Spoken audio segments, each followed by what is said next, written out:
स्मृतिदिन. या स्मृतिदिनाच्या निमित्ताने आपण माननीय श्री अक्षय पाठक सर रत्नागिरी यांचं व्याख्यानसुद्धा आयोजित केलेलं आहे. आणि या संपूर्ण कार्यक्रमासाठी आज आपण सभागृहामध्ये एकत्र जमलेलो आहे. व्यासपीठावर उपस्थित आजचे व्याख्याते माननीय पाठक सर, शालेय समिती चेअरमन माननीय के गोखले सर, शालेय समिती सदस्य भरत जाधव सर, तसेच पाठक सर यांचे सहकारी, शिक्षक वृंद, शिक्षकेतर कर्मचारी वर्ग, पालक वर्ग, ग्रामस्थ वर्ग आणि माझ्या विद्यार्थिनी, मी प्रथमतः रामभाऊ काका गोखले यांच्या स्मृतीला अभिवादन करते आणि व्यासपीठावरील उपस्थिती मान्यवरांना विनंती करते की रामभाऊ काकांच्या प्रतिमेसमोर दीप प्रज्वलन करून या कार्यक्रमाला सुरुवात करून द्यावी.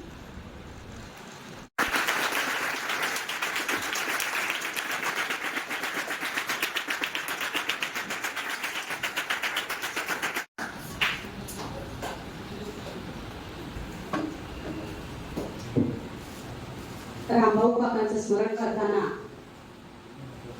आपोआपच उद्गार येतात.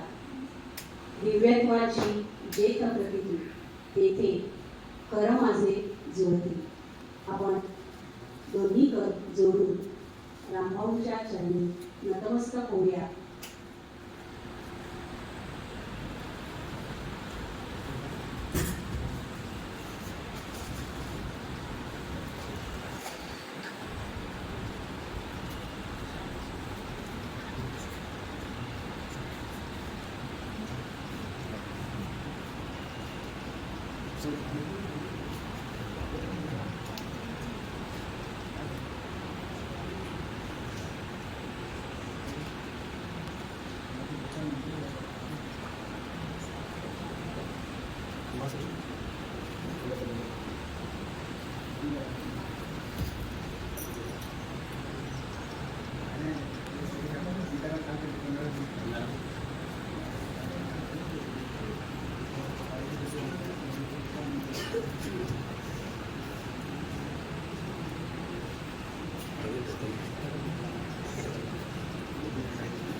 अभिवादन.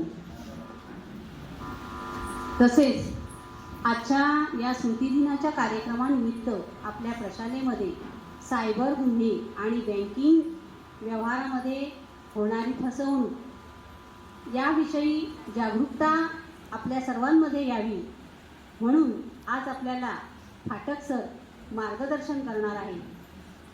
फाटक सर यांनी आमच्या संस्थेला प्रशालेला मान देऊन इथे ते उपस्थित राहिले त्याबद्दल आपल्या शालेय समितीचे चेअरमन माननीय के.पी. गोखले साहेब यांना मी विनंती करते की त्यांना शाल श्रीफळ आणि पुष्प देऊन त्यांचं स्वागत करावं.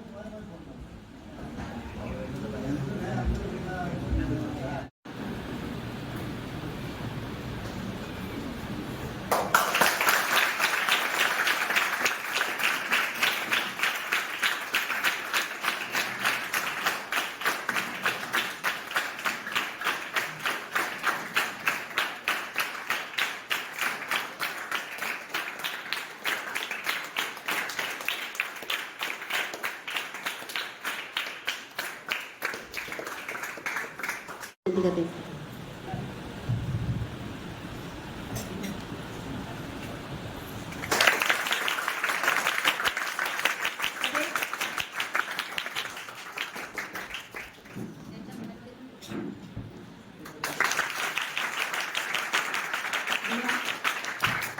या कार्यक्रमासाठी उपस्थित आपल्या शालेय समितीचे धन अर्पून ही प्रशाला उभी केली आणि म्हणूनच तुम्ही सर्व विद्यार्थी इथे शिकत आहात आणि त्याहूनही मोठी गोष्ट म्हणजे की या प्रशालेमध्ये सेवा करण्याची आम्हा सर्व शिक्षक वृंद आणि शिक्षकेतर कर्मचारी यांना ही संधी मिळालेली आहे. त्याबद्दल आम्ही धन्यवाद आहोत.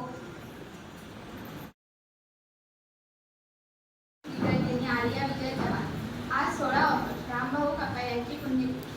तर मी त्यांच्या पुण्यतिथी निमित्त काही 2 शब्द सांगणार आहे ते तुम्ही शांतचित्तेने ऐकून घ्यावी ही माझी नम्र विनंती. रामचंद्र कृष्णाजी गोखले म्हणजे रामभाऊ या व्यक्तीचं काम अनेकांसाठी प्रेरणादायी आहे. कोकणातील राजापूरपासून काही मैलांवर असलेल्या धाऊरवली या चिमुकल्या गावाच्या विकासासाठी या माणसाने अतोनात कष्ट केले. खरं तर त्यांचं मूळ गाव धाऊरवली असलं, त्यांचे बालपण या गावात गेलेलं असलं तरी त्यांची कर्मभूमी ही ठाणे शहर होती. नोकरी व्यवसायाच्या निमित्ताने अनेक जण असे खेड्यातून शहरात फिरवतात. ज्याला शक्य असेल तो काही पैसे गावातल्या एका देवस्थानाला किंवा शाळेला देऊन मोकळा होतो. मात्र याला रामभाऊ यांच्यासारखे काही अपवाद असतात. गावाशी असलेली आपली नाळ हे अशी सहजी तुटू देत नाही. उलट आपल्या कार्याने आणखी घट्ट करत राहतात. रामभाऊ यांचं हे काम तपशिलात जाऊन समजून घेण्यासारखं आहे. ते यामुळे एवढे बोलून मी माझे 2 शब्द संपवले. कार्याची इथे थोडक्यात ओळख करून दिली. आपण सर्व ज्ञात आहोत की आज जरी अन्न वस्त्र निवारा ह्या मूलभूत गरजा असल्या तरी सुद्धा त्यामध्ये शिक्षण ही सुद्धा एक मूलभूत गरज आहे आणि ही रामभाऊ काकांनी त्यावेळी ती गरज ओळखली आणि तुम्हा सर्वांना हे ज्ञानदान घडवले आहे. धन्यवाद आर्या. त्यानंतर आपण ज्याची उत्सुकता आपल्याला लागलेली आहे असे फाटक सरांचं मार्गदर्शन घेण्यासाठी आपण इथे आलेलो आहोत. तर मी पाठक सरांना विनंती करते की त्यांनी आमच्या विद्यार्थी ग्रामस्थ यांना मार्गदर्शन करावं. असणारच आहात, कारण मी मुळात दाऊदगल्ली गावातच पहिल्यांदा आलो आहे. तुमच्याच गावातला एक विद्यार्थी आहे, तुमच्या शाळेचा विद्यार्थी आहे. तो माझा चांगला मित्र आहे, तो रत्नागिरीमध्ये असतो. तुम्ही ऐकलंही असेल नाव उदय गोखले, ऐकलंय? मागच्या मंडळीला कोणाला तरी माहिती असेल. त्याचं रत्नागिरीमध्ये हॉटेल आहे, सो आमचा मित्र आहे. त्याने सरांचा फोन आल्यानंतर मला फोन केला होता, असं असं आहे, जाशील का? तर म्हटलं जातो, मला काही प्रॉब्लेम नाहीच आहे. मग सरांशी बोलणं झालं, आज तुमच्या पुढ्यात उभा आहे. सायबर क्राईम किंवा बँकिंग हा काय आता 5वी आणि 10वीचा विषय नाही, बरोबर नाही? किती जणांकडे स्वतःचे मोबाईल आहेत मुलांपैकी? आहे, काही जणांचा आहे, काही जणांचा नाही आहे. गुड. फेसबुक किती जणांचं आहे? आहे कोणी फेसबुकवाले? नाही ना, ते म्हाताऱ्या लोकांनी आता बंद पडला, आता आपला संबंध नाही त्याची. पण इंस्टाग्रामवर सगळे आहात. गुड. आपण एक गंमत करून बघूया. प्रतिज्ञा तुम्ही सगळ्यांनी मगाशी म्हटली ना? ओके. आता मी फक्त प्रश्न विचारतो, त्याचं उत्तर देता येतंय का बघा. भारत माझा देश आहे, खरंच? हो. आपल्या देशासाठी आपण काय केलं आजपर्यंत?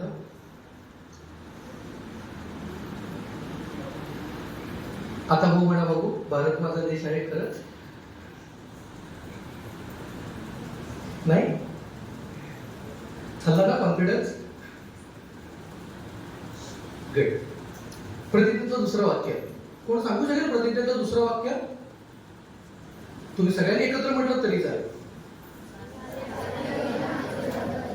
खरंच? रस्त्यावर भानगडी झालं रे. आपण फक्त म्हणून सोडून देतो ना, नाही म्हणत असं?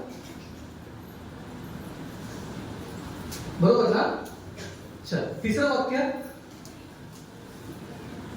प्रतिज्ञेतलं तिसरं वाक्य म्हणजे काय? माझ्या देशावर माझे प्रेम आहे म्हणजे काय? आहे कोणाकडे उत्तर? नाही ना? गुड. चौथं वाक्य,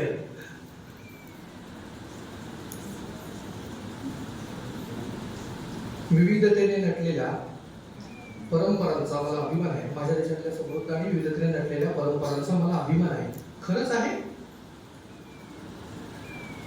आहे? आहे का नाहीये? अभिमान असेल तर त्या परंपरा आपण सांभाळल्या असत्या, बरोबर ना? किती जणांच्या घरी जात आहे?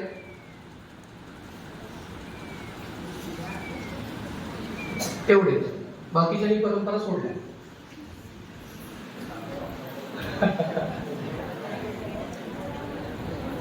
आता मला सांगा, दातं कोण वापरतो तुमच्या घरी? आई, आजी.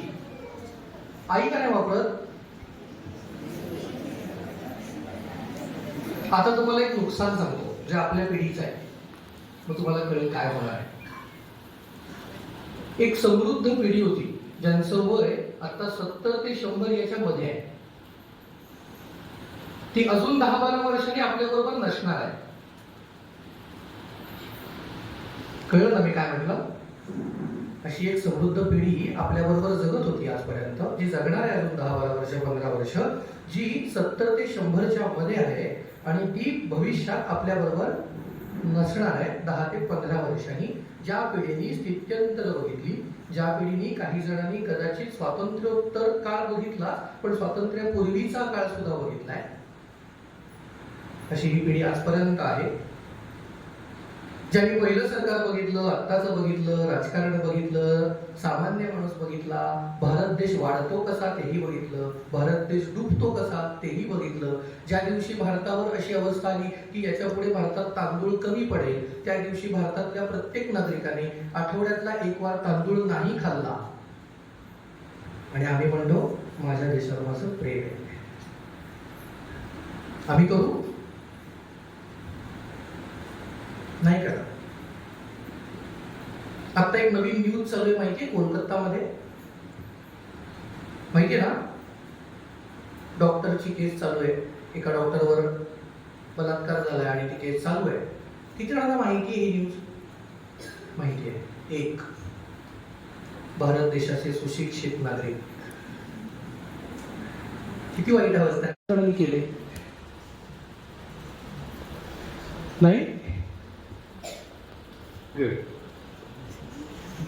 त्याच्या पुढचं वाक्य वाचू का नको? किती जणांचे पालक आता मागे आले? हात वर करा जरा. तुम्हाला फटके पडले तर मी जबाबदार नाही. मी माझ्या पालकांचा, गुरुजनांचा आणि वडीलधाऱ्या माणसांचा मान ठेवीन. तुम्हीच हसताय. अरे ही रोज म्हणता ना, आज म्हटली तशी रोज म्हणता ना. एक तरी गोष्ट करूयात ना यातली, बाकी राहू दे. एक गोष्ट तर करणं शक्य आहे का नाही? आहे शक्य? गुड. त्याच्यानंतर प्रत्येकाशी सौजन्याने वागे. शिव्या देता का रे? गुड. आता तुम्ही म्हणाल सर नाही, त्यांना मोठं झाल्यावर कळेल. कदाचित 5वी 6वीच्या मुलांना अजून त्याचा अंदाज लक्षात येणार नाही. पालकांना समजेल अशी अपेक्षा आहे. प्रत्येक पालकाने आपल्या शाळेत असताना हीच प्रतिज्ञा म्हटली आहे. आत्ता तुमच्या पहिलीच्या पुस्तकात माझ्यामध्ये पहिल्या पानावरनं ती शेवटच्या पानावर पण नेली आहे. बरोबर ना? पहिलीचं पुस्तक बघितलंय का आत्ताचं? नाही? उघडून बघा. आपण लहान होतो, पहिलीत होतो, तेव्हा आपल्याकडे पहिल्या पानावर प्रतिज्ञा होती आणि आत्ताच्या पहिलीच्या पुस्तकात ती शेवटच्या पानावर आहे. एवढंच महत्व आहे. ओके. माझा देश आणि माझे देशबांधव यांच्याशी निष्ठा राखण्याची मी प्रतिज्ञा करीत आहे. निष्ठा राखणे म्हणजे काय? आत्ताचं राजकारण बघता तुम्हाला निष्ठा या शब्दाचा अर्थ कदाचित कळला असेल. जी गोष्ट तुम्ही पहिल्यापासून करत आलाय ती तशीच पुढे कायमस्वरूपी करणं याला निष्ठा असं म्हणतात. ज्यांना कळलं त्यांनी ती कंटिन्यू करा, ज्यांना नाही कळलं त्यांना भविष्यात कळेल. आणि त्याच्यानंतर त्यांचं कल्याण आणि त्यांची समृद्धी ह्यातच माझं सौख्य सामावलेलं आहे. आमचं सौख्य गाडी, मोबाईल, पैसा आणि झोप याच्यात आहे. बरोबर ना? आपल्याकडचा एक सगळ्यात मोठा ड्रॉबॅक सांगतो काय. एक म्हण आहे, तुम्ही ऐकली असाल, पालकांनी ऐकली असेल, पालकांनी तुम्हाला ऐकवलीही असेल. छत्रपती शिवाजी महाराज जन्माला यावेत पण शेजारच्या घरात. ऐकली? बरोबर ना? अरे पण मग तुम्हीच तर म्हणता की छत्रपती शिवाजी महाराज आमचं दैवत आहे, मग शेजारच्या घरात का? तुमचा देव तुमच्याकडे नको? आणि त्याच्यापेक्षा वाईट अवस्था माहितीये, जेव्हा मी असं म्हणतो की छत्रपती शिवाजी महाराज जन्माला यावेत पण शेजारच्या घरात, तेव्हा शेजारी पण हेच म्हणतो. त्यामुळे माझ्या मते अख्ख्या भारत देशाच्या इतिहासात शिवाजी महाराज एकदाच जन्माला आले. प्रत्येक देवळाच्या बाहेर आजही आम्हाला बोर्ड लावायला लागतो की कृपया पादत्राणी येथे काढा. वाचलाय? बरोबर? मग आपण सुशिक्षित कसे रे? आपल्याला कळत नाही की देवळात चप्पल घालून नाही जायचं? लिहावं का लागतं?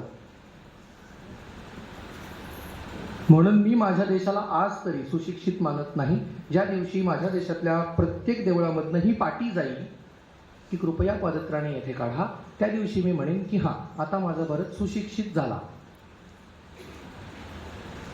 बरोबर ना? आता तुमची गंमत सांगतो. गुड. किती जणांना इंस्टाग्रामचा पासवर्ड लक्षात आहे? हात वर करा. नाही? एकालाही नाही? इंस्टाग्रामला पासवर्ड आहे हे किती जणांना माहिती आहे? अरे बापरे. गुलाबी साडीचा व्हिडिओ किती जणांनी बघितलाय? आता तरी हात वर येतील. बरोबर ना? आता मला सांगा की समजा तुमचं इंस्टाग्राम अकाउंट हॅक झालं, मग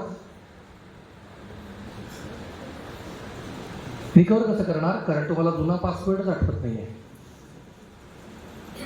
बेसिकली बॉय इंस्टाग्रामला आपण पासवर्ड ठेवलाय हे सुद्धा तुम्हाला आठवत नाहीये. आता घरी गेल्यानंतर सगळ्यात पहिलं काय कराल? तुमच्या इंस्टाग्रामचा पासवर्ड बदला, म्हणजे लक्षात राहील ना. आता पासवर्ड काय ठेवता? जन्मतारीख, आईचा फोन नंबर, बाबांचा फोन नंबर, आपला फोन नंबर, गाडी नंबर. याला पासवर्ड म्हणत नाही. राहील ना लक्षात? पासवर्ड हा कसा असायला हवा? कोणी सांगेल? पासवर्ड कसा असायला हवा? स्ट्रॉंग पासवर्ड हा शब्द ऐकलाय? म्हणजे काय? कशाला स्ट्रॉंग पासवर्ड म्हणतात? कोणालाच नाही माहिती, तरी इंस्टाग्राम वापरता. स्ट्रॉंग पासवर्ड म्हणजे काय? तर स्ट्रॉंग पासवर्ड अशाला म्हणतात की ज्याच्यामध्ये capital letter, small letter, number आणि सिम्बॉल म्हणजे चिन्ह या सगळ्या गोष्टी असतील आणि त्याची क्वांटिटी 8 डिजिट पेक्षा जास्त असेल. म्हणजे काय? तर 8 अंकीपेक्षा जास्त मोठा password. That is called strong password. बरोबर ना? आता तुम्ही शाळेत मस्ती करता किती करता मला माहित नाही, शिक्षक आहे त्याच्यामुळे तुम्ही सगळ्या गोष्टी सांगणारही नाही.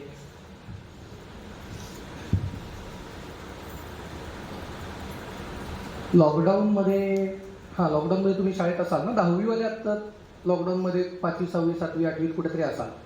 बरोबर ना? मोबाईलवर अभ्यास केला? ओके. किती जणांकडे व्हॉट्सअप आहे फोनमध्ये? घरच्या फोनमध्ये व्हॉट्सअप आहे ना का नाही आहे? आहे ना? वापरता? गुड. व्हॉट्सअपला पासवर्ड आहे का? मग हॅक झालं तर काय करणार? पासवर्डच नाही आहे.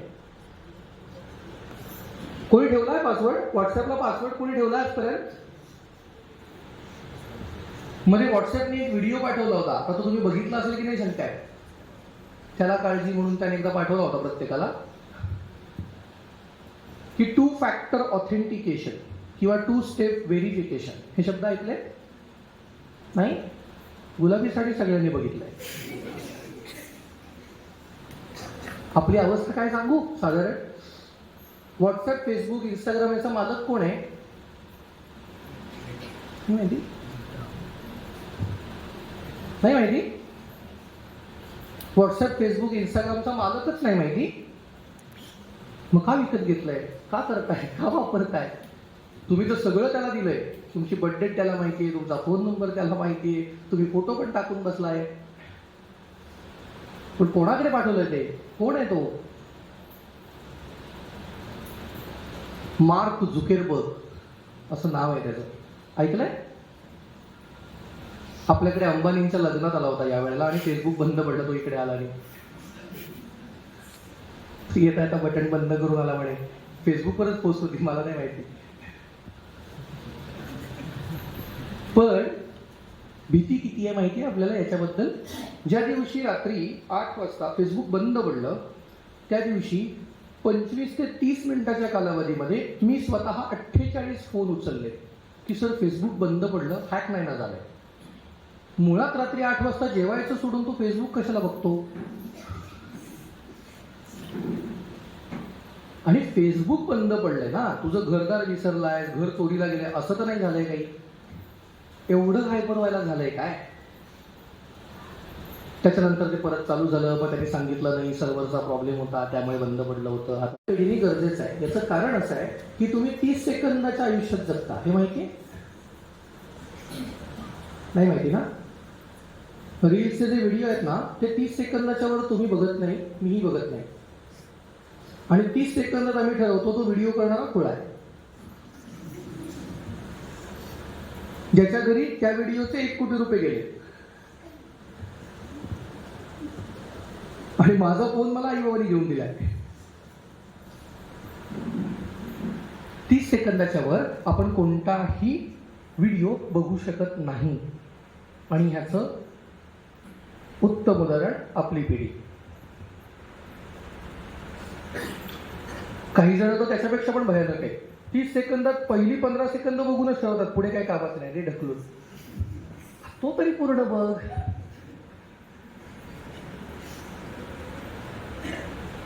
बरोबर ना? बिग बॉस बघता काय? नाही बघता?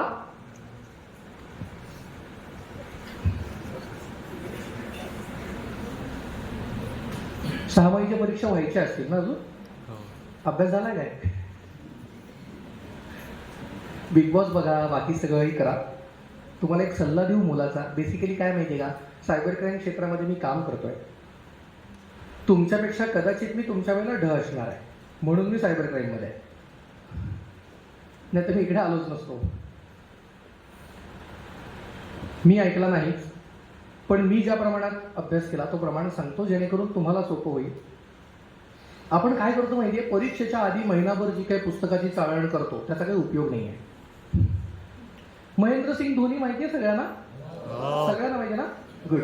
महेंद्रसिंग धोनीच्या इंटरव्ह्यूमध्ये त्याला एका इंटरव्ह्यूवरती प्रश्न विचारला होता की सर तुमच्या आयुष्यातला सगळ्यात गमतीदार किस्सा काय असेल तर तो सांगा. त्याच्यावर त्यांनी काय सांगितलं होतं माहिती आहे? ऐकलाय कोणी? परीक्षेच्या बाबतीतच आहे. नाही ऐकला? चांगलं ऐकतच नाही तुम्ही. गुलाबी साडीच्या पुढे कधीतरी जा रे. ओके. महेंद्रसिंग धोनीची एक मॅच होती आणि मॅचच्या दुसऱ्या दिवशी पेपर होता. आता अडचण अशी आहे की महेंद्रसिंग धोनीने बाबांना विचारलं की मी काय करू, मी मॅचला जाऊ का मी अभ्यास करू? एकच दिवस आहे ना मध्ये करा. मी आज मॅचला गेलो तर अभ्यास करू शकणार नाहीये, उद्या पेपर द्यायला लागणार आहे. मॅचला नाही गेलो तर अभ्यास करू शकेन, उद्या पेपर आहेच. आता करू काय? तेव्हा त्याच्या बाबांनी एक सुंदर वाक्य सांगितलं की तू जर वर्षभर अभ्यास केला असशील तर तुला या एका दिवसाने काहीच फरक पडणार नाहीये. बरोबर आहे ना? पण जर तू वर्षभर अभ्यास केला नसशील तरी एका दिवसाने काहीच फरक पडणार नाही, त्याच्यामुळे मॅचलाच जा. याचा अर्थ काय होतो की आपण वर्षभर अभ्यास करणं गरजेचं आहे. एका दिवसाने खरंच काही फरक नाही पडत. मग आता तुम्ही म्हणाल सर काय वर्षभर पुस्तकात डोकं घालून बसू? काही गरज नाही. रोज 15 मिनिटं अभ्यास केला तरी खूप होतो. मेंदू केवढाचा, त्याला 2-2 तास अभ्यास पूर्ण झेपणार आहे का? नाही झेपणार. 15 मिनिटं देऊ शकाल रोजची स्वतःच्या अभ्यासाला? आता अभ्यास म्हणजे काय हा एक वेगळा परत टॉपिक आहे वेगळा. जे काय शाळेत एका विद्यार्थ्यांनी मला सांगितलं होतं, सर अभ्यास काय, मी 1.5 तास करतो, सरांनी दिलेलं सगळं लिहून काढतो. त्याला अभ्यास म्हणत नाही. लिहिलेलं किती लक्षात आहे? काही नाही. गाईडमध्ये बघून खाली लिहायला काय अक्कल लागत नाही. मी तर त्या दिवशी त्या शिक्षकाला सांगून आलो तसं तुमचेही पालक सांगू शकतील, आदल्या दिवशी अभ्यास नाही केलास तरी चालेल. बरोबर ना? गुड. आता तसंच सोशल मीडियाच्या बाबतीत एक खूप मोठं वाक्य आपल्याकडे वापरलं जातं की तुम्हाला फेसबुकवर, इंस्टाग्रामवर, व्हॉट्सअपवर अनोळखी लोकांची फ्रेंड रिक्वेस्ट आली तर ऍक्सेप्ट करू नका. हे ऐकलंय? हा मूर्खपणा नाही का रे? आता मला सांगा, चांगले मित्रमैत्रिणी आहात तुम्ही कोणाचे इथे? की हा आम्ही खूप चांगले मित्र आहोत. दोन आहेत कोणी असे? हात वर करू शकाल? कॉन्फिडन्स नाहीये तुम्हाला. आहेत कुठे 2 मैत्रिणी अशा की हो आम्ही छान मैत्रिणी आहोत? नाही? चलो तुम्ही सांगू नका कदाचित. पण जर तुम्ही असाल, कोणाचे तरी चांगले मित्र असाल, चांगली मैत्रीण असाल, तर तुम्ही काय एका पाळण्यात जन्माला आलात? नाही ना? तुमचा वाढदिवस एकाच दिवशी येतो? नाही ना? मग तुमचा जो मित्र आहे किंवा मैत्रीण आहे ती कधीतरी अनोळखीच होती ना? मग ती फ्रेंड रिक्वेस्ट ऍक्सेप्ट करून कशी काय चालली?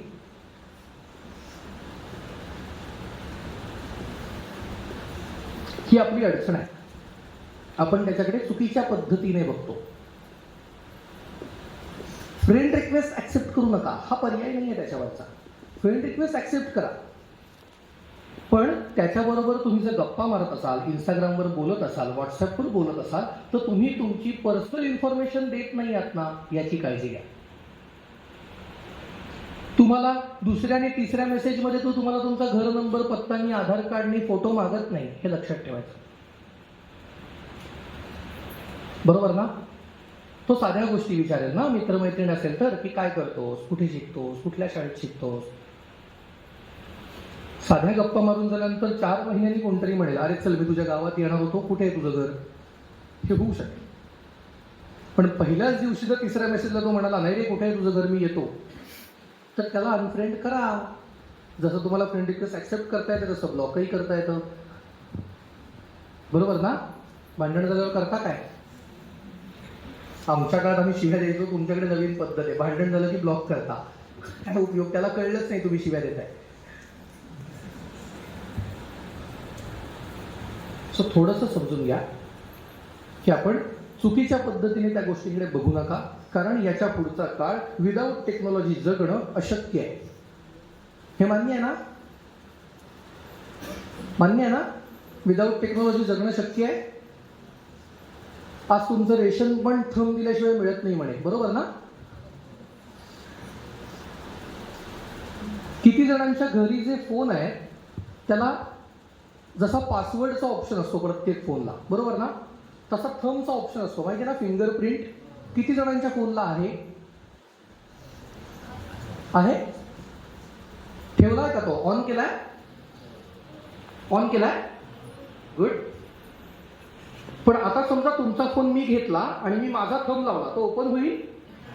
का नाही होणार? अरे का नाही ओपन होणार? मॅच नाही होणार, बरोबर ना? कोणाबरोबर मॅच नाही होणार? तुम्ही दिलेल्या थंब बरोबर मी लावलेला थंब मॅच नाही होणार, फिंगरप्रिंट मॅच नाही होणार, बरोबर? म्हणजे याचा अर्थ काय झाला की तुमच्या फोनमध्ये तुमची फिंगरप्रिंट सेव्ह झाली ना, आणि तीच फिंगरप्रिंट तुम्ही आधार कार्डला जोडली आहे, तीच फिंगरप्रिंट तुम्ही बँकमध्ये जोडली आहे, त्याच फिंगरप्रिंटवर रेशन कार्ड आहे. जर तुमचा फोन हॅक झाला तर काय होईल?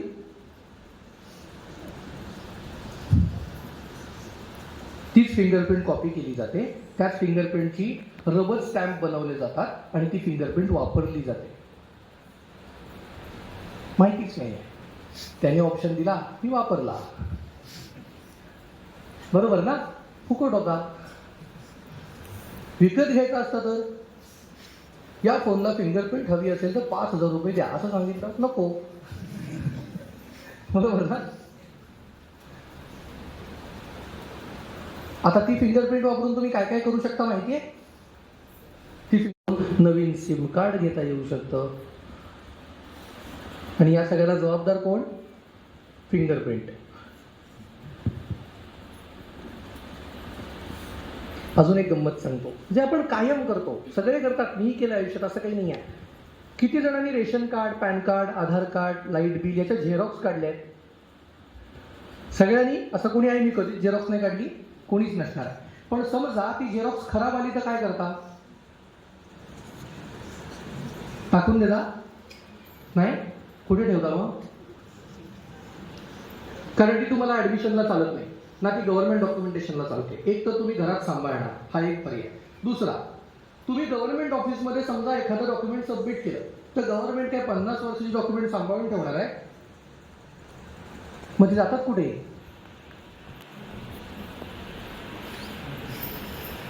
कुठे जात असतील? रद्दीत जात असतील ना? मग त्या रद्दीत गेलेल्या डॉक्युमेंटचं काय होतं?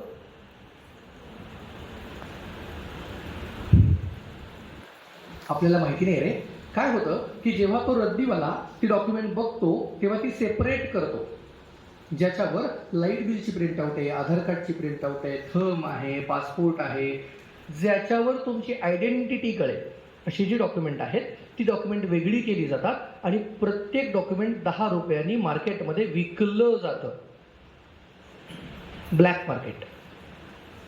आणि ती डॉक्युमेंट वापरून परत मगाशी म्हटलं तसंच बँक अकाउंट ओपन करणे, सिम कार्ड परचेस करणे. जे तुम्हाला बँकेचे फोन येतात काय, आपका क्रेडिट कार्ड अप्रूव्ह होने वाला है, LIC मधनं बोलतो, तुमची पॉलिसी संपली आहे. तुला कोणी सांगितली? मी बघीन ना.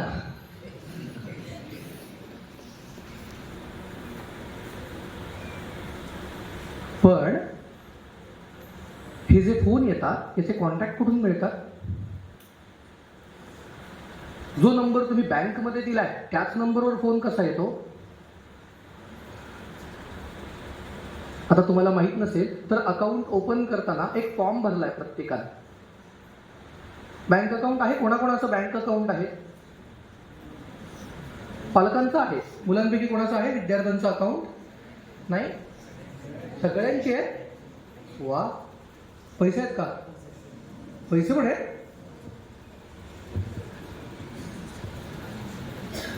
जाताना मला अकाउंट नंबर लिहून द्या. जेव्हा तुम्ही बँक अकाउंट ओपन करता तेव्हा एक फॉर्म भरलाय, माहिती आहे ना? त्या फॉर्मवर नाही, त्या सरांनी सांगितली इथे सही कर, मी सही केली. सुशिक्षित भारत, अंगठ्यावरनं सहीवर आलो, बरोबर ना? त्याच्यात पण एक गंमत आहे, माहिती आहे का? पूर्वी लोक अंगठा लावायची, आम्ही काय म्हणायचो? अडाणी आहे. त्याच्यानंतर मग गव्हर्नमेंट आलं, गव्हर्नमेंटने सांगितलं नाही, आता आपण सही शिकायला पाहिजे, लोकांनी सुशिक्षित व्हायला पाहिजे, म्हणून आम्ही सही शिकलो. आणि आता परत गव्हर्नमेंट म्हणतं थंब लावा, म्हणजे परत अंगठात. मग मला सही कशाला शिकवली?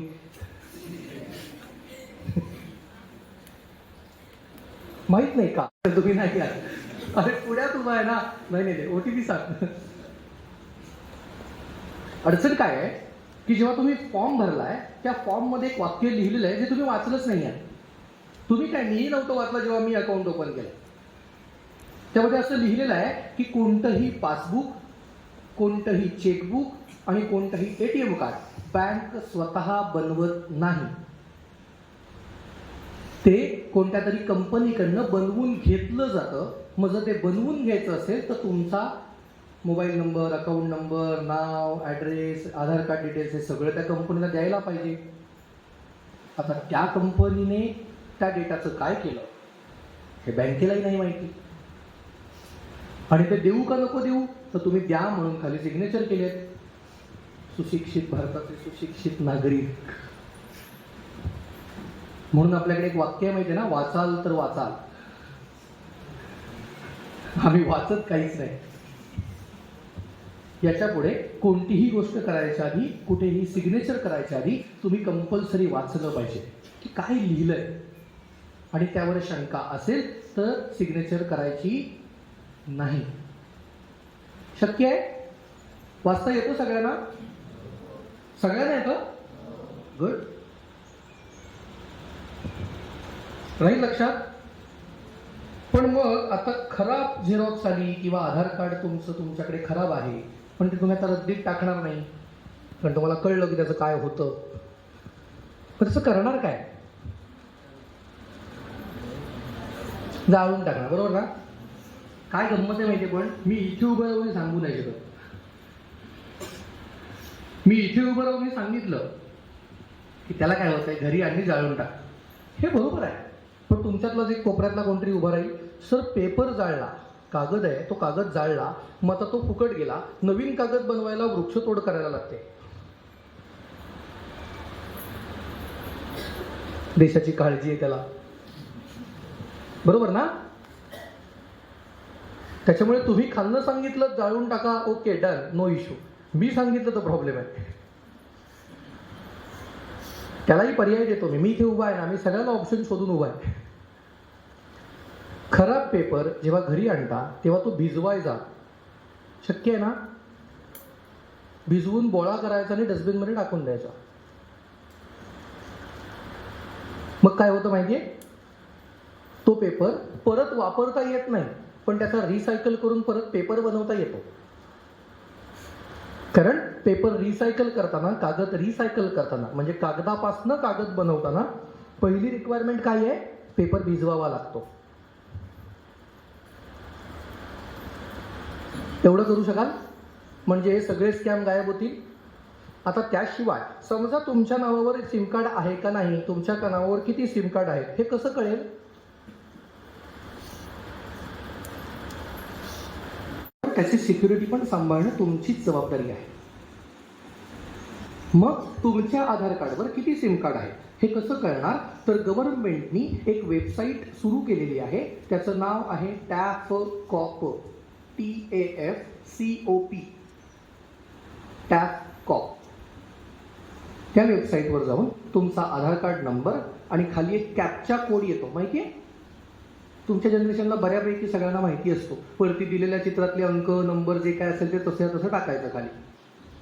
कॅपिटल लेटर असतील तर कॅपिटल लेटर, स्मॉल असतील तर स्मॉल, ती वाकडी तिकडी असतात, तीही वाचायला चुकतो आम्ही 2 वेळा, तोच तो, बरोबर ना? तर ते टाकल्यानंतर तुमच्या आधार कार्डला रजिस्टर असणाऱ्या मोबाईल नंबरवर OTP येणार आहे, कारण विश्वास तुमच्यावर नाहीच आहे.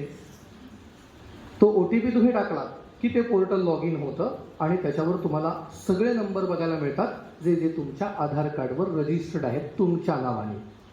आता त्यातले शेवटचे 4 अंक दिसतात, म्हणजे तुमचा पूर्ण नंबर समजा 0 पासून 9 पर्यंत असेल तर शेवटचे 4च आकडे दिसणार आहेत, 6, 7, 8, 9. याच्यावरून तुम्हाला कळेल की आपले नंबर कोणते आहेत आणि जे आपले नाही आहेत ते तिथनंच तुम्ही सिलेक्ट करून ब्लॉक करू शकता, ते पुढच्या आठवड्यात बंद होतात. जमेल? करू शकाल? आता म्हणाल सर हे तुम्ही सांगितलं, हे लक्षात कोणी ठेवायचं? लक्षात ठेवू नका. माझं स्वतःचं यूट्यूब चॅनल आहे सोशल अवेअरनेस नावाने, त्याच्यावर याचा व्हिडिओ शॉर्ट्समध्ये अपलोड केलेला आहे. बघायचं शक्य असेल तर बघू शकता, आणि तोही 1 मिनिटाचा आहे, म्हणजे तुमचा 30 सेकंदाचा प्रॉब्लेम पण बऱ्यापैकी सोडवला आहे मी. पण त्याच्यापेक्षा शॉर्ट तो मी नाही करू शकत, सॉरी. 30 सेकंदात मी फक्त शिव्या देऊ शकतो, मला नाही बाकी जमणार. सो त्यावर तुम्हाला त्या स्टेप्स मिळतील, तिथून तुम्ही त्या फॉलो करा आणि आपल्या घरच्यांच्या प्रत्येकाच्या आधार कार्डवर किती नंबर रजिस्टर्ड आहेत हे एकदा बघून घ्या. जे तुमचे नसतील ते तिथून सिलेक्ट करून तुम्ही बंद करण्यासाठी रिक्वेस्ट करा. कारण होतंय काय की तुमच्या नावावर असलेलं सिम कार्ड हे हैदराबादमध्ये रजिस्टर्ड आहे आणि हैदराबादमधनं स्कॅम केलं जात आहे फोन करून, आणि त्या फोन नंबरच्या अगेन्स्ट जेव्हा पोलीस कंप्लेंट केली जाते त्या दिवशी पोलीस कुठे येणार? तुमच्या घरी, माझ्या घरी, आपल्या घरी. का? तर तो मोबाईल नंबर तुमच्या नावावर रजिस्टर्ड आहे. करता येईल? शक्य आहे? गुड. तसंच समजा तुम्हाला कोणी धमकी दिली, तुझे अश्लील फोटो माझ्याकडे आहेत, तुझे घाणेरडे फोटो माझ्याकडे आहेत. बरेचदा ते मुलींच्या बाबतीत जास्त घडतं, कारण तुम्ही घाबरता, बाकी काही नाही आहे. तर ज्या वेळेला अशी एखादी धमकी येते तेव्हा त्याला सांगायचं हो कर अपलोड.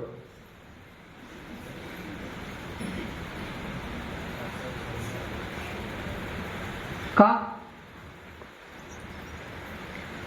असं का सांगायचं?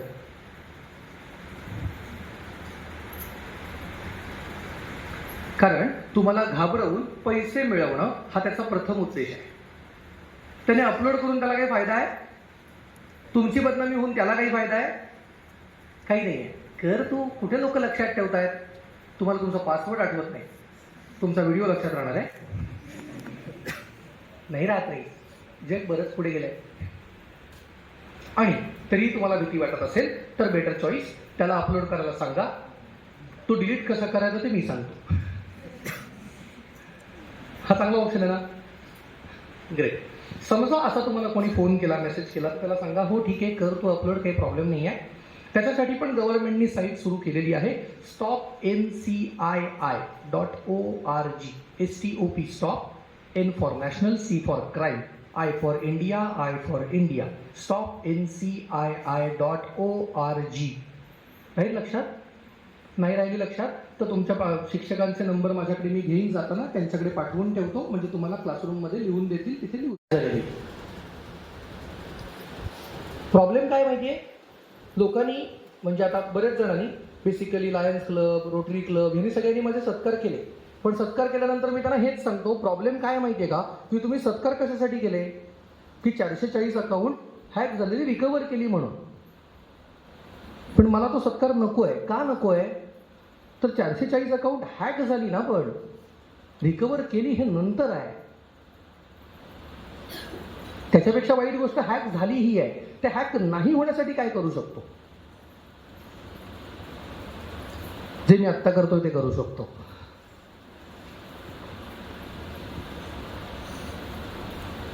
तुमच्याकडे सगळ्यांकडे घरात लाईट आहेत ना?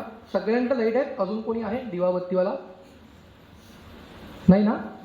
ते पूर्वीच्या लोकांकडे सांगायला ऑप्शन तरी होता, आम्ही ना रस्त्यावर राहिलो, लाईट खाली अभ्यास केला रस्त्याच्या. आता घरी लाईट आणून दिल्यावर गव्हर्नमेंट म्हणतं आत्ताची मुलं काही करत नाही. तुम्ही घरी लाईट का दिले?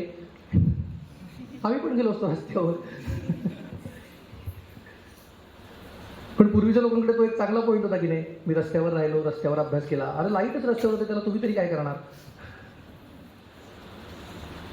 पण आपल्याकडे तो स्कॅम चालू होता. तुमच्याकडे आला की नाही मला माहिती नाही बेसिकली, कारण दाहुलबोलीत मी पहिल्यांदा आलो. लाईट बिलाचे मेसेज यायचे, तुम्ही पूर्वीचं बिल भरलं नसल्याने रात्री 9:30 वाजता तुमचे लाईट कट करण्यात येणार आहे, असा एक मेसेज यायचा व्हॉट्सअपवर. आणि त्याच्या खाली एका माणसाचा नंबर दिलेला असा, 99% त्याचं आडनाव शर्मा असायचं. आता एक साधं गणित, तुमच्या दाहुलवल्लीच्या MSEBच्या ऑफिसमध्ये खरंच शर्मा नावाचा माणूस काम करत असेल काय?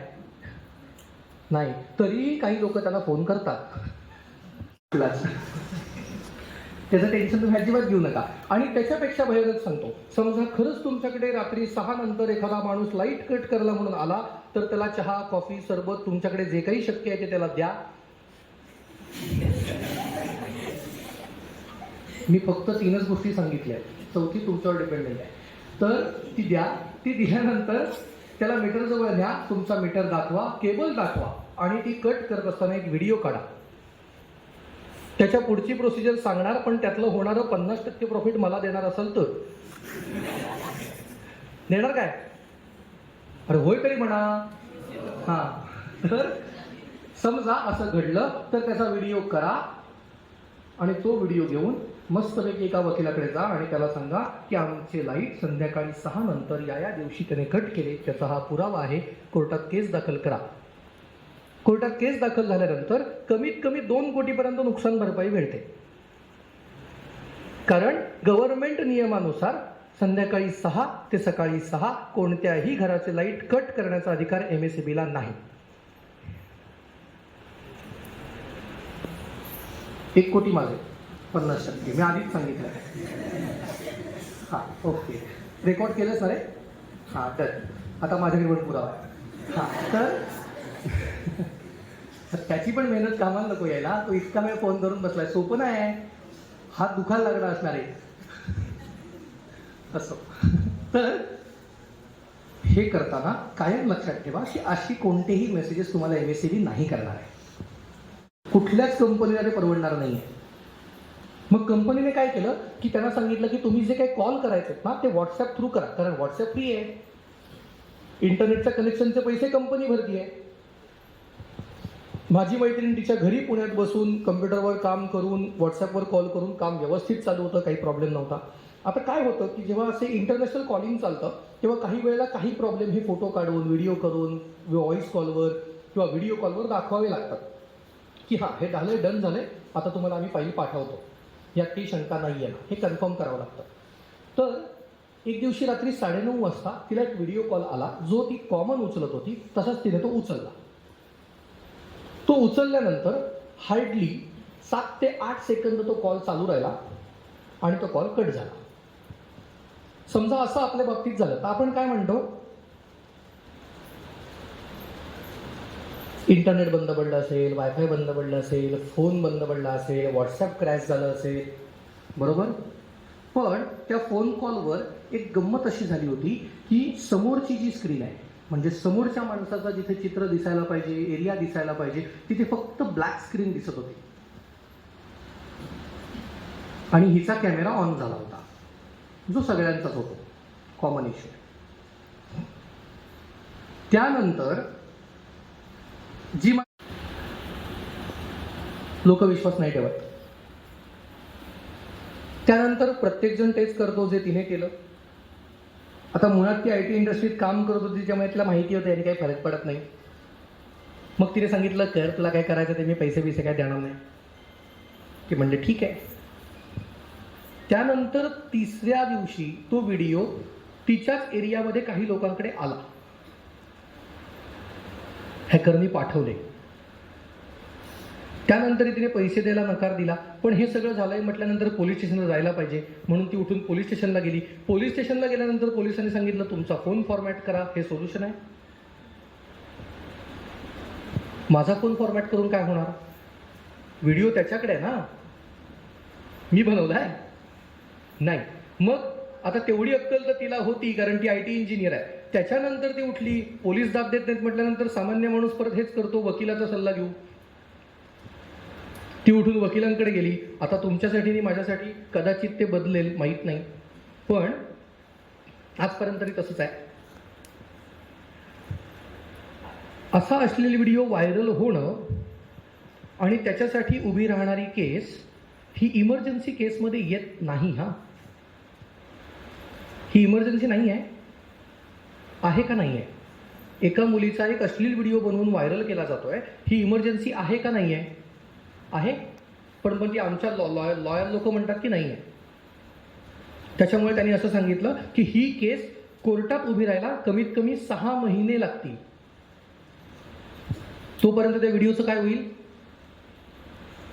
माहित नाही. या सगळ्या डिप्रेशन खातर हार्डली 4थ्या ते 5व्या दिवशी तिने आत्महत्या केली. That is the biggest problem. आता ते मगाशी म्हटलं तसंच ड्रॉबॅक हाच की लॉकडाऊन असल्यामुळे मी घरी होतो, आमच्याकडे रेंज नाही.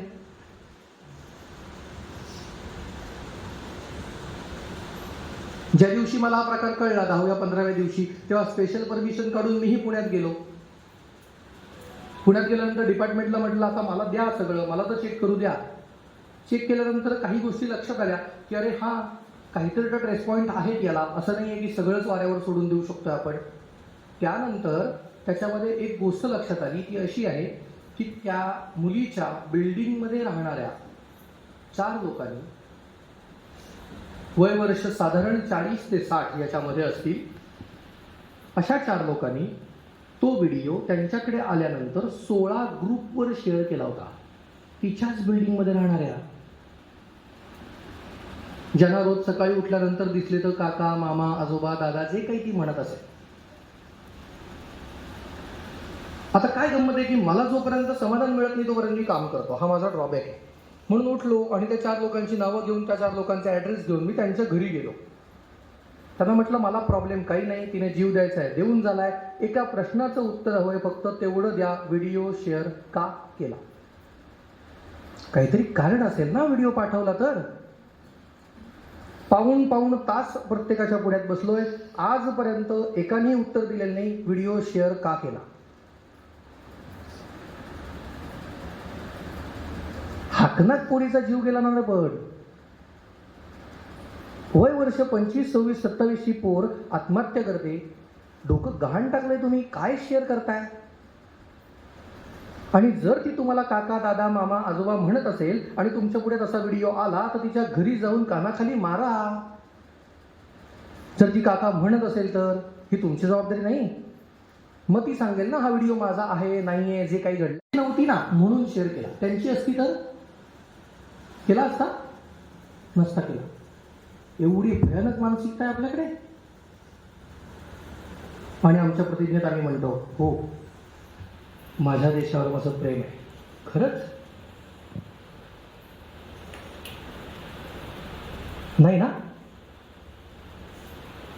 त्यानंतर आजपर्यंत माझ्या डोक्यात एकच गोष्ट आहे, जी गोष्ट माझ्या मैत्रिणीच्या बाबतीत झाली ती कदाचित मी थांबवू शकलो नाही, पण याच्या पुढे माझ्या कॉन्टॅक्टमध्ये असणाऱ्या एकाही माणसाचा जीव मी सायबर क्राईममुळे जाऊ देणार नाही.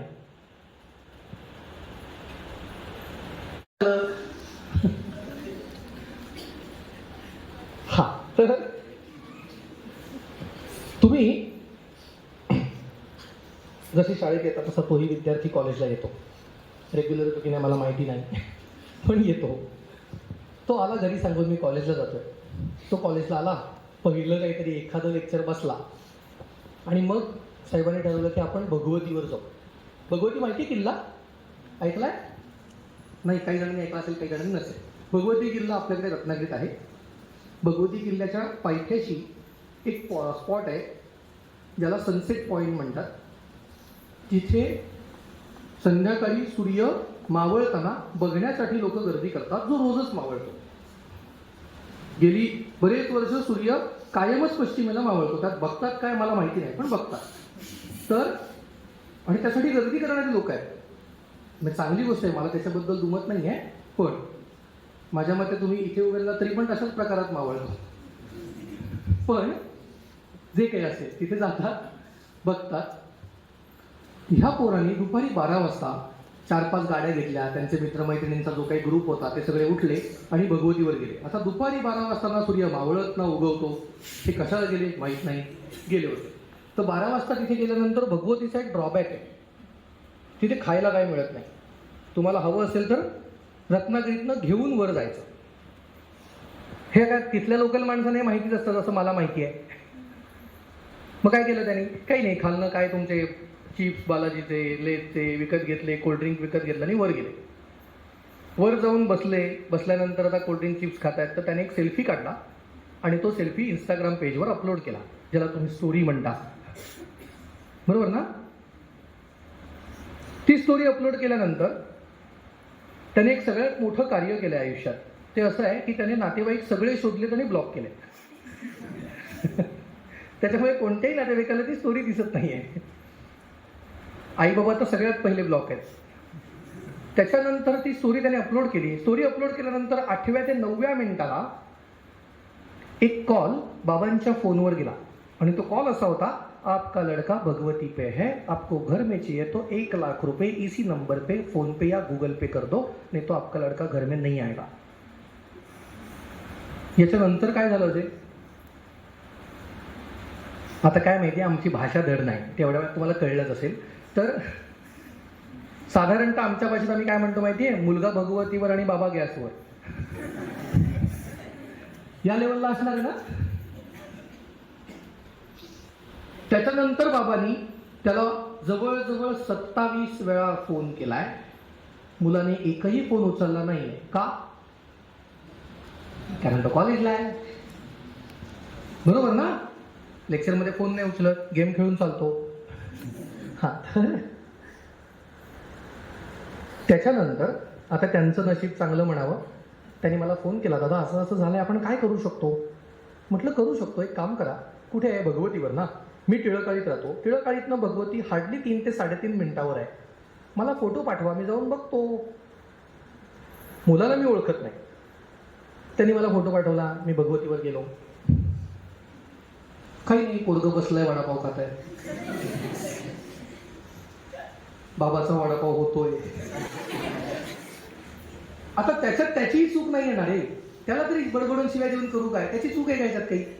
मी माझ्या आयुष्यात लेक्चरनं चुकवून हेच केलं, त्याला काय शिवाय देणार मी? हे कोणी कोणाला शिवाय द्याव्या? तर त्याच्यानंतर त्याला फक्त एवढं सांगितलं, भाई आता तो वडापाव सावकाश खा, कारण तो 1 लाखाचा आहे. आता इमॅजिन करा, समजा त्या मुलाने पहिला फोन उचलला असता आणि सांगितलं असतं, बाबा मी लेक्चरमध्ये नाही आहे, मी भगवतीवर आलोय, मी वडापाव खातोय, ऑल ओके, काय झालं असतं? वर्स्ट केस काय झालं असतं सांगतो. आपण सगळे सिनेरिओ बघूया. तुम्हालाही शंका नको, भविष्यात करायची वेळ तर काय? तुमचा बाबा शिव्या देत असेल तर शिव्या दिल्या, पण दुपारी वडापाव खाल्ला असेल तर रात्री नाही जेवायला वाढलं म्हणून काय मरत नाही आहे. हेही बरोबर आहे. त्याच्यापेक्षा वर्स्ट केस म्हणजे बाबा पुढचे 4-5 दिवस तुमच्याशी बोलला नसता. हे चांगलंच आहे. पण त्या मुलाने फोन नाही उचलला. आता 2 मिनिटं इमॅजिन करा, त्याचे बाबा जर हार्ट पेशंट असतील तर,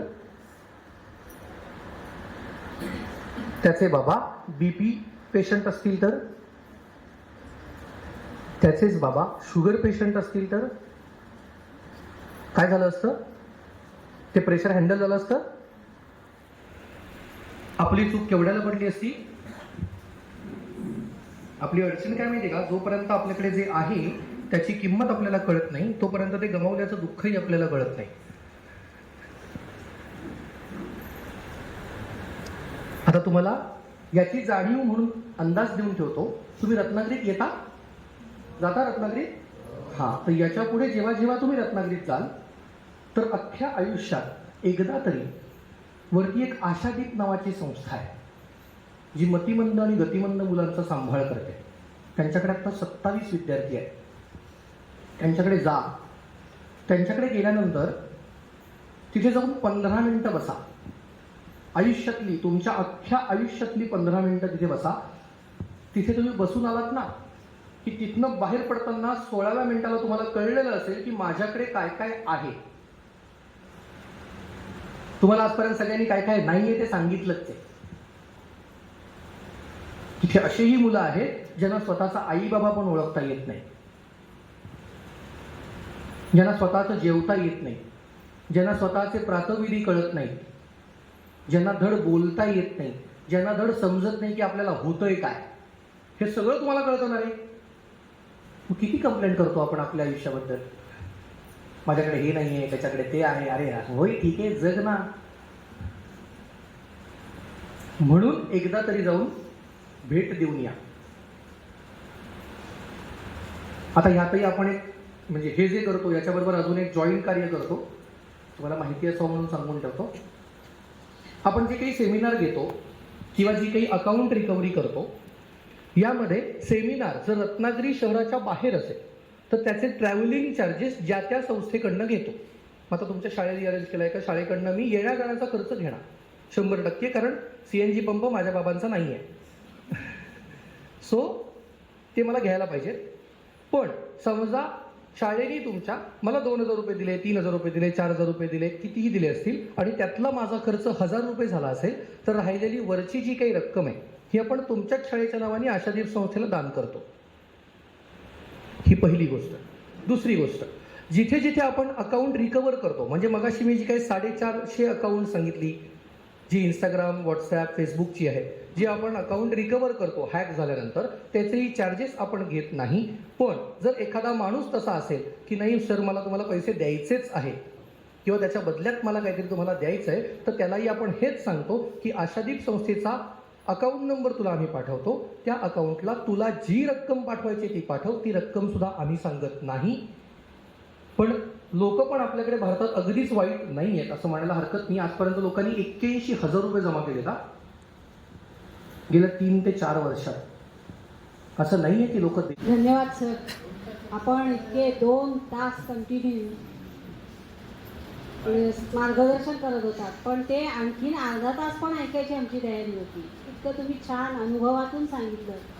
सायबर गुन्हे ते असं पुढे पुढे तुम्ही जे गेलात आणि आशादीप संस्था इथपर्यंत जाऊन पोचलात, म्हणजे सायबर गुन्ह्यापासून कसा बचाव करायचा आणि ते करत असताना सामाजिक कार्यसुद्धा आपण कसं करावं याचंही अनमोल असं मार्गदर्शन केलं.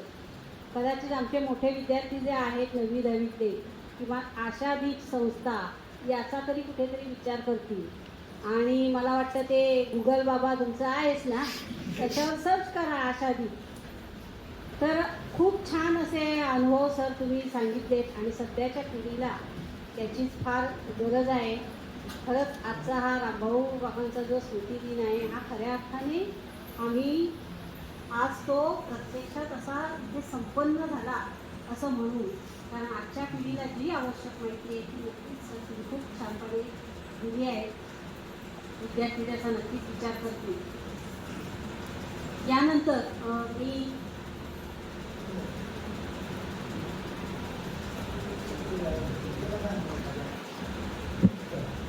तर तुम्ही जे व्हॉट्सअप वगैरे वापरता आहे पालकांसाठी सुद्धा त्यांनी छान का माहिती असे सांगितले. पालकांना कोणाला काही विचारायचं असेल तर त्यांनी विचारा असं त्यांनी आवाहन केलं होतं.